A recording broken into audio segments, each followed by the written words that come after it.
Hi, everyone, and welcome again to Adapt, Invent, Thrive. We are super excited to have Claire Sweeney here, VP of Marketing of Rakuten.ca. And she's going to talk to us about how brands can get ahead during these times. And one of the things I also want to mention is Rakuten.ca is actually our presenting sponsor. So we're, again, super grateful to have you. And let's move over to Claire and she can tell us a little bit about herself. Thank you. As Michelle mentioned, I am Claire Sweeney, the VP of Marketing for Rakuten Rewards Canada, which encompasses brand acquisition and lifecycle retention marketing. Prior to Rakuten.ca, I spent many years in the media agency environment, as well as building my own search marketing consultancy turned agency business here in Canada. Wonderful. Now, Claire, tell us about how do you feel about what's happening right now in terms of COVID and the retail environment? How do you feel about what's happening? Despite these unprecedented times, I do remain very optimistic. Many companies and brands have been forced to pivot and in some cases execute a 2-year roadmap in 2 months or less. And I think this will really help drive some innovation.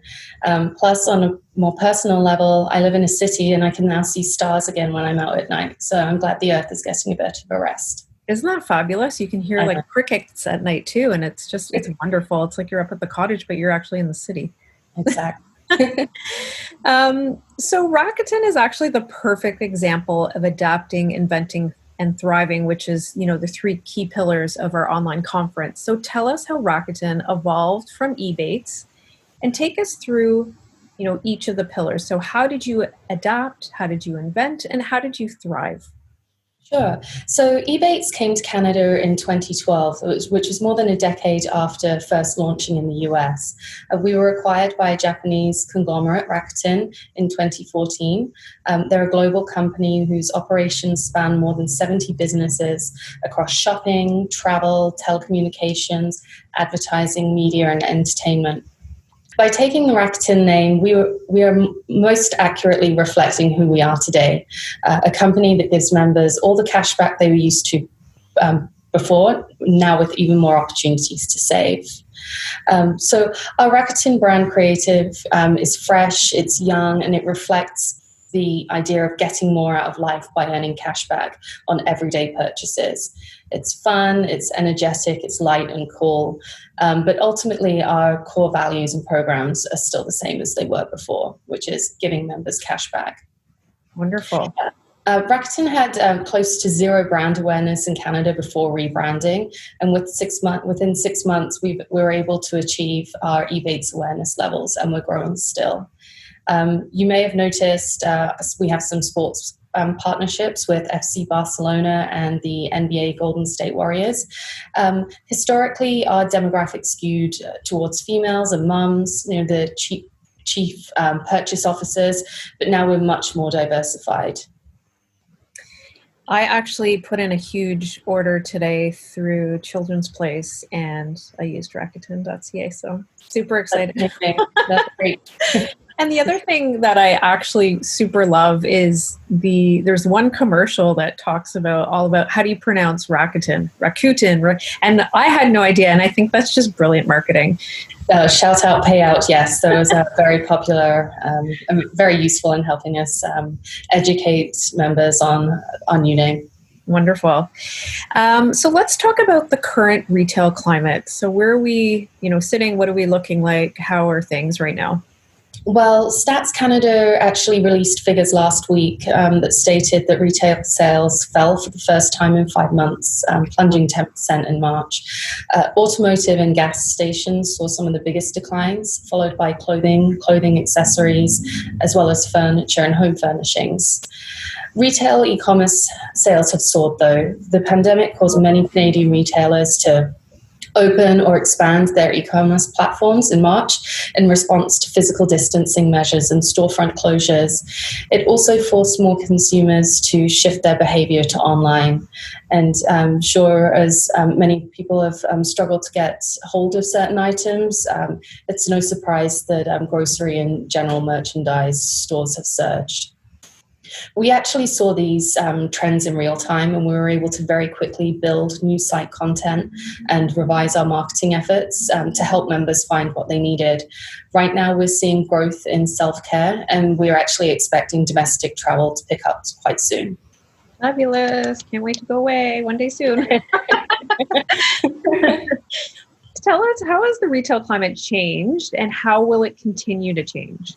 Yes, so discretionary spending dropped off a cliff in March and April as people shifted to marketplaces for essentials. Then it moved to taking care of self at home, so office, fitness, and then kids' education and pets.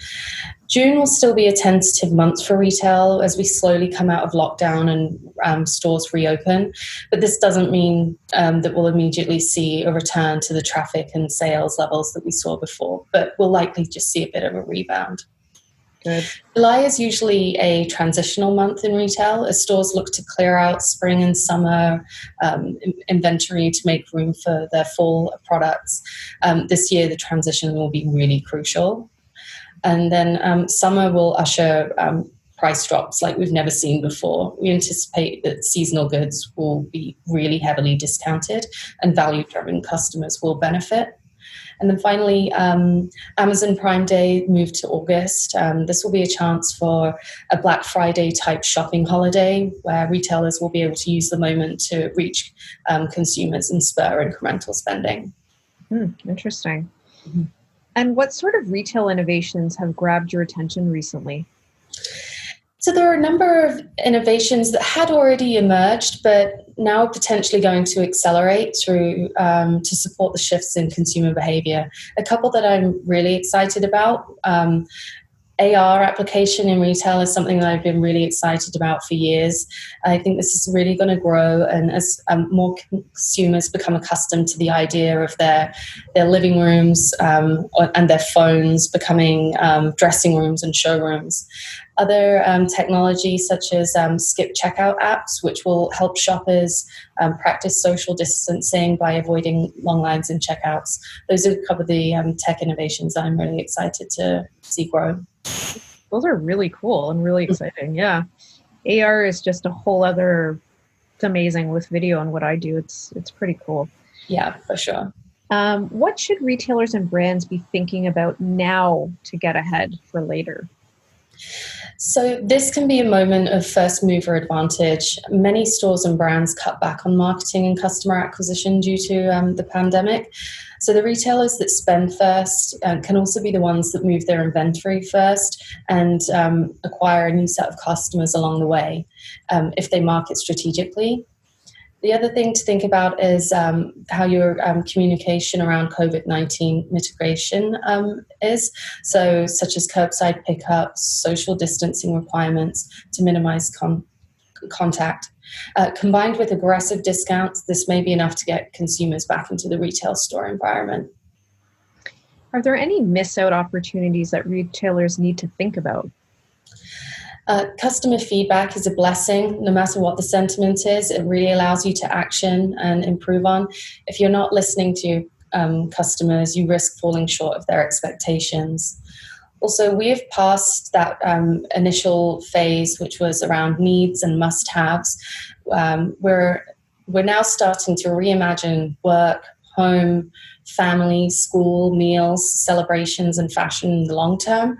So people are beginning to focus on the future and are more eager for optimism and escapism content. And I think travel will play a big part of that. Wonderful. Mm-hmm. And what can other retailers learn from Rakuten? Listen to your customers. We surveyed our members ahead of a rebrand to test out different colors and layouts and to the reskinned site. We also surveyed our members during COVID-19 to ask them what communication they wanted to see from us, so we can adapt our communication to what they really, really want. Fabulous. Well, thank you so much. And where can customers reach Rakuten? And maybe you can just quickly tell us about what Rakuten is in a few sentences and let us know about the opportunity if people don't already know. For sure. So Rakuten is a leading e-commerce company that provides free membership for deals, rewards, and cashback to almost 6 million Canadians. Since launching in 2012, we've helped Canadians earn over 70 million in cashback at over 750 of their favorite top name retailers. We do have a promotion right now that if you are shopping, we have a $10 bonus after your first purchase for all attendees. We hope you'll join us. Fabulous. So it's easy as, signing up to Rakuten.ca and taking advantage. I've received many a check in the mail. I'm super excited Excellent. to once again receive my check soon. Oh, yes. You would have got it last week. Is that right? Yeah, wonderful. Nice. So thanks again for joining us, Claire, and thanks for sponsoring Rakuten.ca. We're grateful to have you. And tune into some of our other videos. Thanks so much, and we'll see you again. Thank you so much. Take care, everyone. Thank you.